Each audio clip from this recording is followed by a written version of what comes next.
Hey guys, Christina Regine here. Today we are making pizza. It's just a really simple pizza to be honest, and you can go ahead and top it however you like. I have just a regular plain cheese pizza, and I'm just going to go ahead and show you how to make the dough. Add 2¼ cup of all-purpose flour to a bowl. And then add 1 packet of instant dry yeast.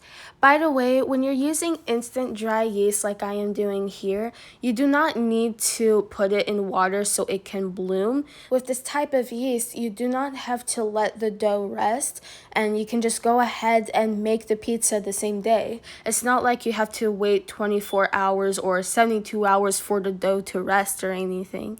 So just use instant dry yeast, but if you prefer to let your pizza dough rest, then you can go ahead and use active yeast instead. So now let's add 1 teaspoon of salt. I'm also adding a little bit of onion powder and garlic powder. And this is totally optional to be honest, but I just like to have an extra touch of flavor in my pizza crust, so you can add it if you want to, leave it out. It's not really a necessity.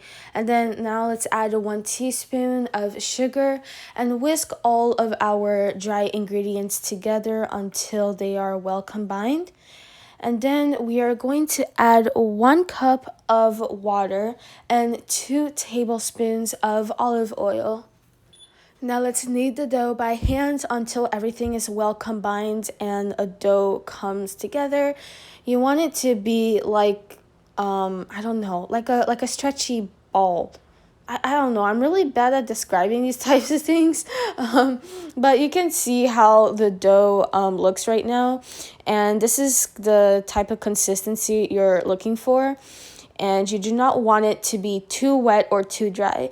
So now I am putting the dough in a bowl, and I put some oil around the bowl to keep the dough from sticking. And then I'm just gonna cover it and let it rest for about an hour at room temperature. Like I said earlier, you don't have to let it rest forever.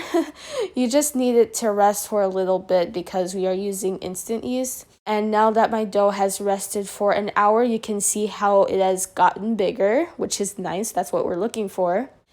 And make sure that you're putting it on top of a floured work surface, and also add some more flour on top of the dough as well, so that way you won't have it sticking all over the place. Now let's stretch out the dough, and then we are actually going to fold it over again and knead it just a little bit more. I actually split my dough in half at this point because I could use the other half to make another pizza or something else with it. You do not have to split it, and I actually recommend using the whole thing so you can go ahead and make just one big pizza. I don't know. Anyway, I'm just like using a rolling pin to in a clockwise motion kind of like round out the dough to get it into kind of a circular shape, and then I'm just rolling it out. Of course, you could use your hands and continue to stretch it out into the circular shape, but I prefer to use a rolling pin. So now I just rolled it out onto my pizza dish. God, what am I saying today? I actually having trouble talking today, you guys.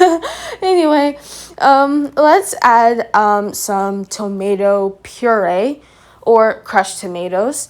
I don't really like to use tomato sauce. I just like using straight up puree or crushed tomatoes. But honestly, you can use whatever you prefer. And I use a total of 1 cup of crushed tomatoes, by the way.